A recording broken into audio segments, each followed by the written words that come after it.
For millennia, a powerful idea has shaped human societies, the belief that our social order is, and should be, intrinsically linked to the very mechanics of the universe. In this analysis, we're going to dissect the deep philosophical doctrine that underpins this control, tracing a direct line from ancient esoteric architecture all the way to modern political structures. So here's our roadmap. We'll proceed through 5 stages. We'll start with the esoteric political blueprint itself. Then we'll look at its ancient architectural forms, trace its evolution into the modern bureaucratic labyrinth, and investigate the psychological state of thoughtlessness that allows these systems to function. And finally, we'll look at the philosophical tools for reclaiming action and openness. All right, first things first, we have to identify the core philosophical problem. This is the intellectual framework that has been used for centuries to legitimize the suppression of individual liberty, all in the name of some preordained historical destiny. The philosopher Karl Popper gave this doctrine a name, historicism. Now, what does that actually mean? Well, it's the theory that history isn't just one contingent event after another. Instead, it's governed by immutable laws, much like physics. And under this framework, the individual's will becomes secondary to a grand cosmic plan. This locks human history into a very specific, unavoidable path. Freedom then becomes little more than an illusion, and control becomes a cosmic necessity. Now, according to Popper, this is anything but a benign philosophical stance.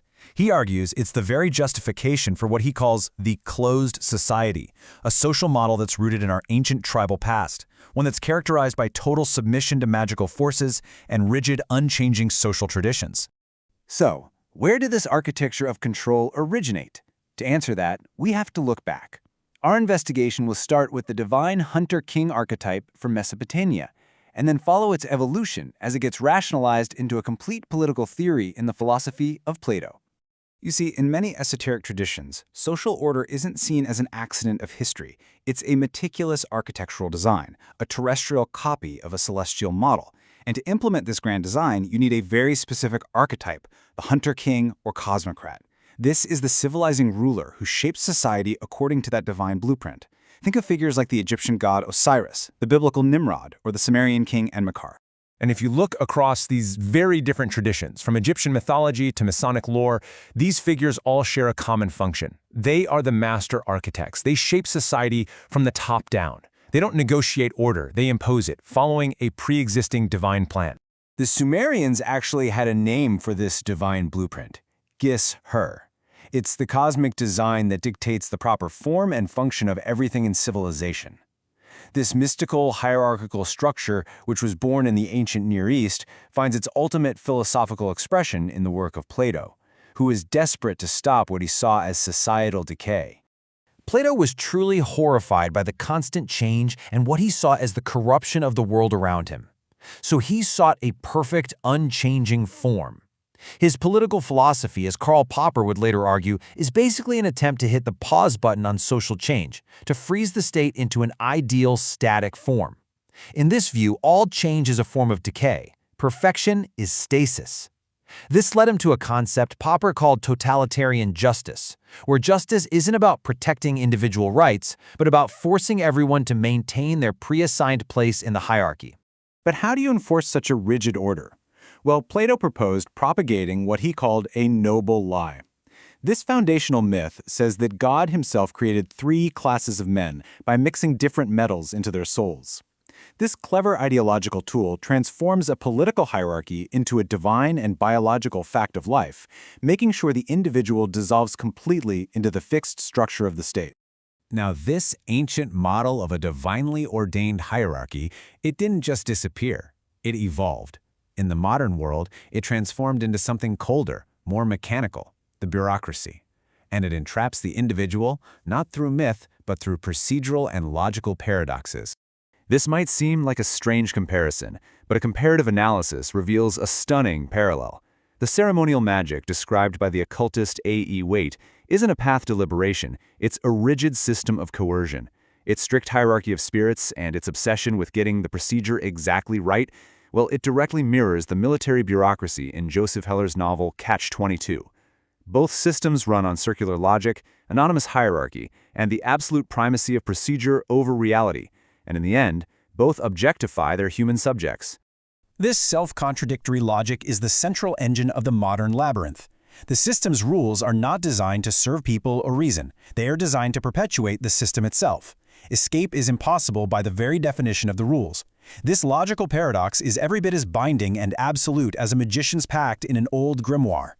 And the most powerful symbol for this entire process in Heller's novel is the soldier in white. This figure, encased completely in plastered and bandages, is no longer a person. He is an object being maintained by the system. A closed loop of fluids cycles through his body. His consciousness and identity are completely irrelevant. He is simply a component. This represents the total erasure of personhood, a condition the philosopher Hannah Arendt called the reduction of the human to animal laborans, a laboring animal concerned only with its own biological processes.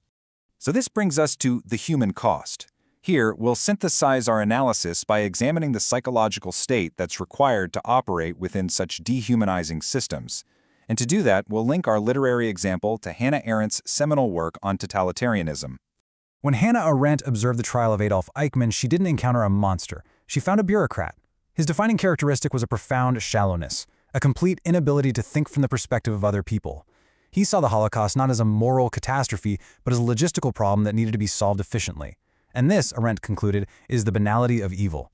Evil acts committed not out of fanaticism, but out of a thoughtless desire to just be a functioning part of a system.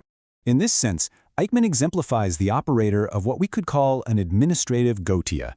For him, the orders of the Führer were as sacred and unquestionable as a magician's binding pact with a demon. He surrendered his conscience to procedure, just like a magician who focuses only on the correctness of the ritual, not its ethical consequences. In both cases, individual moral judgment is completely erased by the logic of the system. But this whole process of dehumanization is built on top of a fundamental, unspoken truth about what it means to be human. A truth that gets revealed in a moment of brutal clarity on the battlefield in Heller's novel. This is Snowden's secret. When the main character, Yossarian, watches his crewmate Snowden die, he discovers the horrifying secret. When you strip away spirit, when you strip away meaning, a human being is just a decaying biological mass. This raw materialist truth is the bedrock upon which the entire dehumanizing system is built. And realizing this is what gives Yossarian the final push he needs to break away from that system. This leads us to our conclusion. We need to present the philosophical antidotes to the closed society. Political philosophy gives us a rational and ethical path out of this labyrinth of determinism and bureaucracy. Karl Popper's Open Society gives us the rational framework for this escape. It stands in direct opposition to Plato's model. Instead of a violent, total, top-down reconstruction, what Popper called canvas-cleaning society, the Open Society is built on piecemeal social engineering. This is the gradual, critical, and admittedly imperfect process of correcting specific social problems through reason and public debate. And to complement Popper's rational framework, we have Hannah Arendt's concept of action. For Arendt, action is our uniquely human capacity to start something new, to initiate new beginnings. It is through action, through what we say and what we do in a public space, among equals, that we reveal our unique identities and collectively create our shared political reality. Action for her is the miracle that constantly saves the world from ruin. So from this perspective, the old esoteric quest for the great work, the magnum opus, gets completely reframed. The goal is not the mystical construction of a physical temple or attaining some kind of occult power. No, the true great work is ethical and political. It's the perpetual collaborative creation of a public space, an open society, in which no human being is ever considered disposable. And so, our final analysis reveals that the exit from Plato's cave and Heller's bureaucracy isn't some gradual process. It is a singular, decisive choice. It requires a conscious break with all deterministic logic and a commitment to political action. The constant, difficult effort to assert that, against all the materialist evidence, human existence possesses a unique and irreducible value.